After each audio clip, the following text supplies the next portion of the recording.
Good evening, everybody. It is Vanya here from Peaceful Eating, where I help people all around the world come to a place of peace and ease with their bodies and food.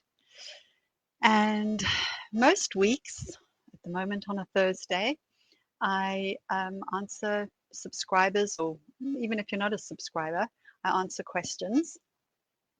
And this week I have got three questions. One is about sugar addiction, one is about struggling with carbs, and one is about a work-related question around language, I suppose, with clients.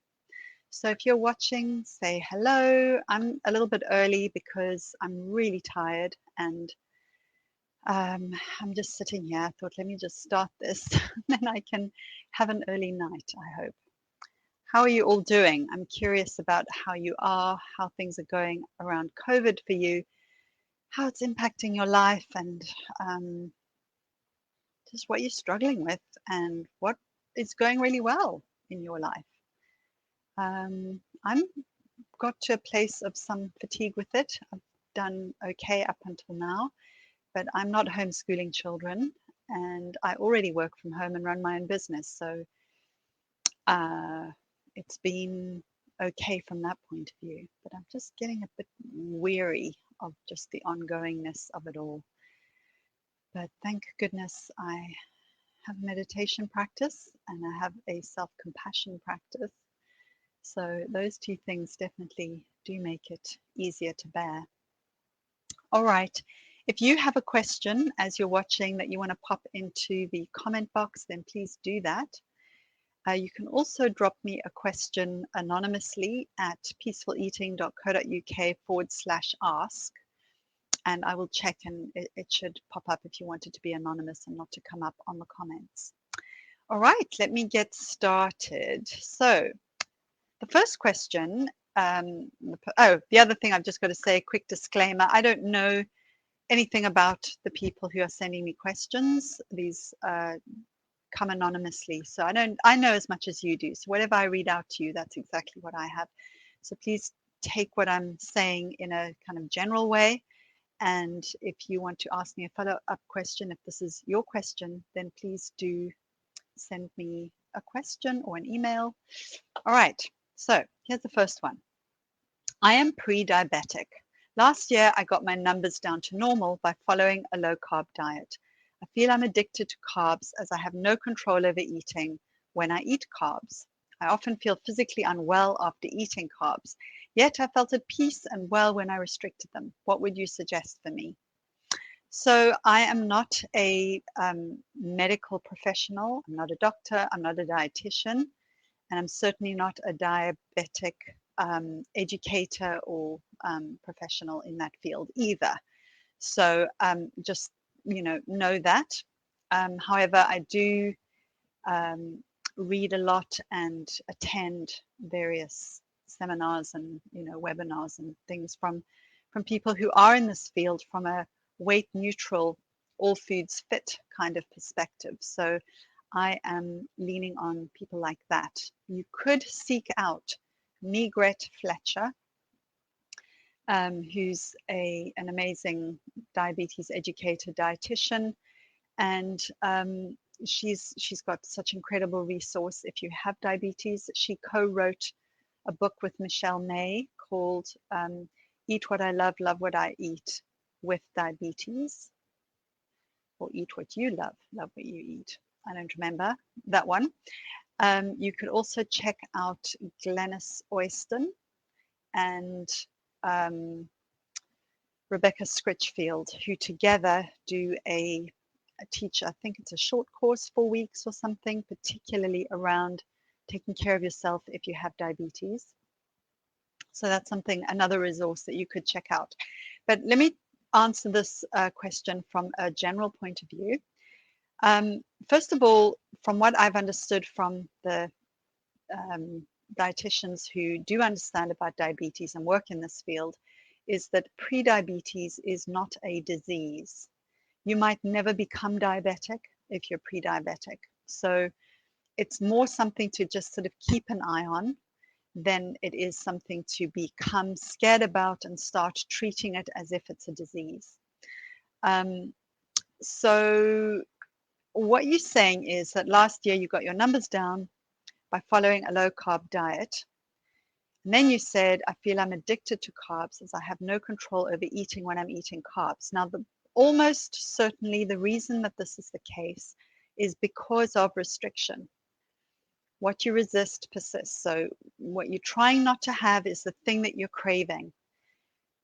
And so that's probably the reason why you overeat them, is because of the restriction. Then it's like once it's almost like you internally you flip a switch that says, oh, well, now I've screwed it up. So what the hell? I'm just going to eat all the carbs because tomorrow I'm going to be good again. And I'm going to restrict the carbs because I know that carbs is better for me because of my pre-diabetes, which I'm saying to you is not actually a disease state. But I think, are treating it as if it is. I'm not saying don't take care of your health. I'm not saying don't watch these things. I'm not saying anything like that. What I am saying is it isn't a disease, and it might never be. So, and probably the reason why you feel physically unwell after eating carbs, two reasons that I can think of. The one is potentially, as you say, you're overeating them. So you're eating them to excess, not with attunement to your body, but because you are in a kind of Last Supper syndrome, where you're eating them all now, and then tomorrow you're going to try and be good again and stick to your low carb or no carb diet. So that's the one reason. The other is the nocebo effect. It's like when I know this from my own experience, that I was I wasn't ever told that I was pre-diabetic, but I was very fearful of carbs and believed all sorts of things about carbs. And so I did not feel well after I ate a lot of carbs. I'd get sort of digestive upset, or I would feel sort of lethargic and things. Now, so the possibility is that you have read this about other people, you've, you heard it, that maybe other people's experience, or perhaps even your own experience, and then you believe a certain thing, and this can actually kind of be a self-fulfilling prophecy. That's the one thing. The other thing is, as I said, perhaps you are then overeating them, and so that will then also not make you feel good. And I know too that feeling of peace when you're restricting.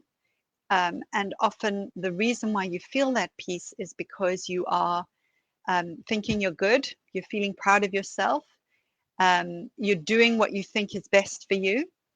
And so, you're not needing to decide, am I having them, am I not having them? There isn't the confusion. You just make that decision. It's very clear, and you just stay away from them, so you feel better. So is this an emotional better, or is it a physical better? And it's not actually an easy answer, an easy question to answer. You might say to yourself, oh no, it's definitely physical, but I can almost guarantee you that there's a huge component of emotional feeling better in there. That obviously emotions are in our body, so that will feel better too, because you're just feeling more at ease and more at peace. So what I would suggest for you is to not become hypervigilant around your pre-diabetic state. I don't know if you are measuring your blood sugars, but I would kind of, if you are, take that down a notch, but probably maybe seek out a non-diet dietitian who specifically works with diabetes. Maybe go and search for those people that I've mentioned. Look for podcasts. Just search on Google podcast with these people that I've named: Migret Fletcher, Rebecca Scritchfield, and Glenys Oyston, and see what comes up. But what I would suggest you do is don't try to be all or nothing with the carbs. Carbs can absolutely fit into an approach to food, which can also include balancing your blood sugars, and including people who actually have full-blown diabetes. So try to not worry about that too much. And if you are worried, seek out a non-diet dietitian who works in diabetes. Okay, thank you for that question. Right, let me just see. Oops, am I getting out of focus there? All right, next question. I'm a work in progress with peaceful eating and I've come quite far. Good for you, but still want to continue further. Great, it is a process. I work as a healthcare professional, and as part of my job, I have to ask people their height and weight when I'm prescribing equipment for them and adaptations to their homes. This is to ensure that equipment, for example, a bath board or a sling, is within a safe working load. So that makes complete sense, what you're saying. There is even a range of equipment called the bariatric range for heavier or plus size people. Ugh, I wish they would use different language. Deep breath. So I try to ask people their weight in a neutral, non-judgmental way so I can prescribe appropriate equipment safely. But often people answer that they're on a diet and trying to lose weight. And I feel unsure how to answer with my health and social care work hat on and be true to my own personal peaceful eating beliefs. In work, I represent a profession governed by different beliefs about health, weight, and dieting. I'd appreciate your thoughts on this. I'm guessing you're probably an occupational therapist or something like that. And yes, that is not unusual that in the work environment, particularly in the medical or health professions, that there will be some very strong beliefs around weight and health, and sometimes that can be really tricky. But the good news is what you're actually talking about is when you actually are working with patients or clients directly and they respond to you with, oh, I'm trying to lose weight or I'm on a diet, then how do you respond back? And I just think they're such lucky patients, to have somebody who's onto this, who can empathize. And maybe that's exactly what you can do, is just empathize with them. Just perhaps say to them something like, you know what? It would probably be most beneficial for you to try to eat when you're hungry and stop when you are satisfied, and really eat what you want. And I don't know, it depends on the patient, but if you can get up and move a bit more, that's going to really help your health. And I wouldn't worry too much about the weight because we've got equipment that can help you. So don't worry about that. Instead, focus on things that make you feel good, things that bring you joy, and yeah, things like that. So I would just be very, I would probably speak to it if it were me, just to give them a different message, because I can bet your bottom dollar that they are getting the other message from their other healthcare providers. So I would be giving them a different message. You could even say, I've learned that dieting really doesn't work. And isn't this your experience? I know it was mine when I used to diet. You lose a bit of weight and then you regain the weight, and you lose a bit of weight and you regain the weight. And then sometimes you're just gaining to a higher weight, even though you're trying so hard. So it's probably better just to forget all of that and just try to listen to your body and do what makes you feel good and what feels, what you feel you can do in the time that you have, or the strength and the body and the condition and all of that. So I hope that makes sense. Hi, Anne. I had a feeling it was an OT. Oh, I see. Some of these patients have been told they can only have surgery when they lose weight. So Anne, you've joined my membership, and in the membership there is a lesson in there that you can go and check out. That's going to be really, really helpful. So I'll tell you about that. But in that lesson, I've got some research that you can point to. Maybe you can help those people in the time that you have advocate for themselves with the doctor. So, I mean, one of the most kind of blindingly obvious, but somehow we don't. Somehow it seems to escape the imagination of the surgeons. Is if that person asked for weight loss surgery, they'd say yes, like this, instant. You don't have to lose weight before you have weight loss surgery. Sometimes they do want you to lose a bit of weight before weight loss surgery, but in the main, they're onto it really quickly. So, if they can offer somebody weight loss surgery, which is major surgery where they're basically amputating an organ, a part of an organ, then why can they not do a hip replacement? Why can they not do a knee replacement? So there's also an incredibly brilliant dietitian, Australian, called Fiona Willer, and she has a podcast called Unpacking Weight Science. And she has a whole episode on joint replacement. Yeah, it's a paid for podcast.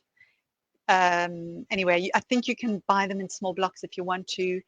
But yeah, I think I do link to it in that lesson as well. So go check that one out. I'll talk to you about it. It's the one about talking to people who are stuck in diet culture. So I hope that helps. All right, let's see. There's another question here. Do you believe that we can be addicted to some kinds of food, such as carbs and sugar? No, I don't. There is no robust evidence to show that any particular type of food is actually addictive in the same way that narcotics would be addictive. So there is a compulsion that looks like addiction, but it isn't actually addiction, it's a compulsion. So, and the reason why there's a compulsion is because we're trying to restrict the thing, and we can only do that for so long. And when we can't sustain that level of restriction anymore, because our willpower is a depletable resource, and for other reasons too, like going hungry and what deprivation does to our psyches. So we can only do it for so long for biological and psychological reasons, and then we flip that switch, and then we just want all the foods, right? Or the carbs, the sugar, whatever. And then we try, and then once we start, we can't stop because we tell ourselves that we'll start again tomorrow, or we need to get rid of it, right? Just get it out the way right now so it's no longer tempting, that kind of thing. So this is why it looks like addiction, but it's not actually addiction. It is compulsion, and it can be resolved. And I'm going to be talking more about this in my upcoming series of free workshops. So if you're on my email list, you will be hearing about this soon. If you're not on my email list, then get on my email list, because that's how you're going to hear about it, which is peacefuleating.co.uk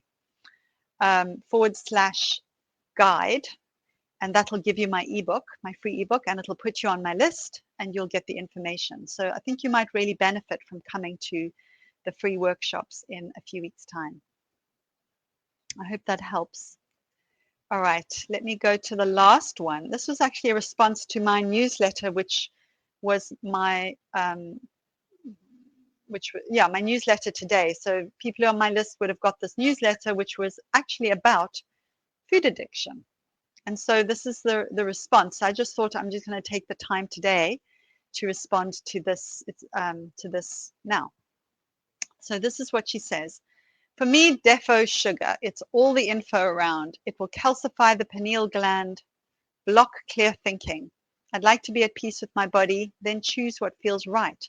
But I'm 60, and so metabolism slows down. Can't burn it off as fast. Have you any suggestions?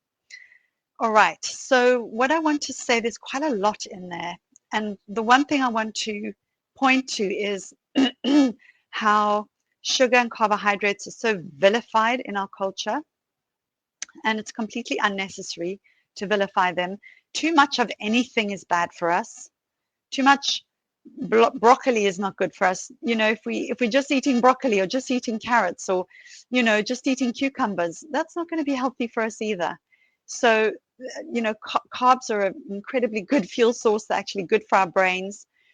And pretty much everything breaks down into sugar anyway. So I don't, because I'm not a doctor and I don't know about calcification of the pineal gland, I can't really comment on that. But it does, even if it is true, it sounds like fear mongering around sugar. It's probably a very rare thing that people's pineal glands are calcified. And, you know, I'd be very curious to see how, what those studies are, how they were conducted, what they're controlled for. You know, it's so easy to just have these kind of sound bites out there that makes us all anxious about food.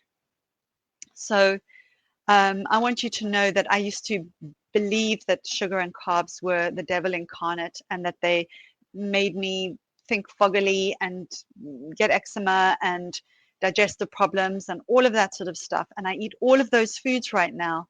And I actually, surprisingly now, very rarely get an outbreak of eczema. Sometimes I do, but it's usually an allergic, you know, it's something on my clothing or something.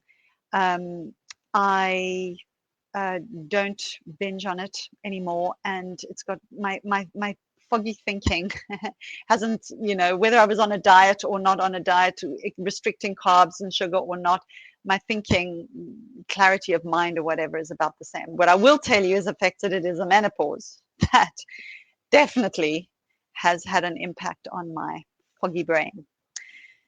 So you want to be at peace with your body and then choose what feels right.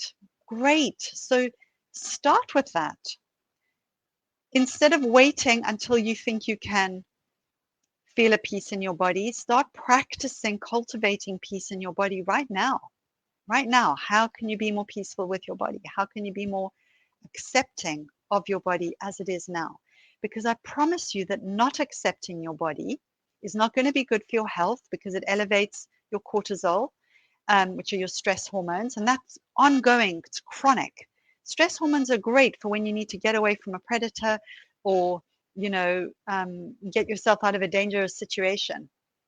But a chronic situation of constant cortisol secretion is really not good for anybody's health. So fighting with your body, hating your body, is not going to help you. And I would start choosing right now what feels right to you. Right now, what will be pleasurable, but also meet your hunger and will feel satisfying and will also make you feel great or okay later, right? So some people think, oh no, if I eat that cake, I'm going to feel terrible. Well, I'll tell you that most of the time, the reason why we feel terrible is because we feel guilty for eating the cake, not because physically it's doing anything bad to us, unless we might be eating half a cake or a whole cake, in which case, yes, my heart rate would go up massively and I would probably feel quite jittery, or I would go into a complete slump and feel really tired. But a slice of cake or, you know, something like that is going to be pleasurable, and it's going to be, you know, it's just going to be something I can enjoy, and there's absolutely nothing wrong with that. The other thing that I would suggest is that you let go of trying to lose weight. And I know this is tough, really, really is tough. And I would really recommend that you too come to my free workshops in a few weeks' time, because I'm going to be talking about all of this in great depth and sharing so much with you. So keep looking out for that. You're already on my list, so you'll get the notifications as long as you open my emails. All right. Good. Okay, everybody. Does anyone have any more questions? Good. Well, it's pizza night tonight in this household. So I'm going to go and pop it in the oven. I actually made them from scratch, so I'm very impressed with myself. So bon appetit, those of you who haven't eaten. Enjoy your food. Savor it. Food's here to get pleasure from too. So take care. Lots of love. See you next week. Bye for now.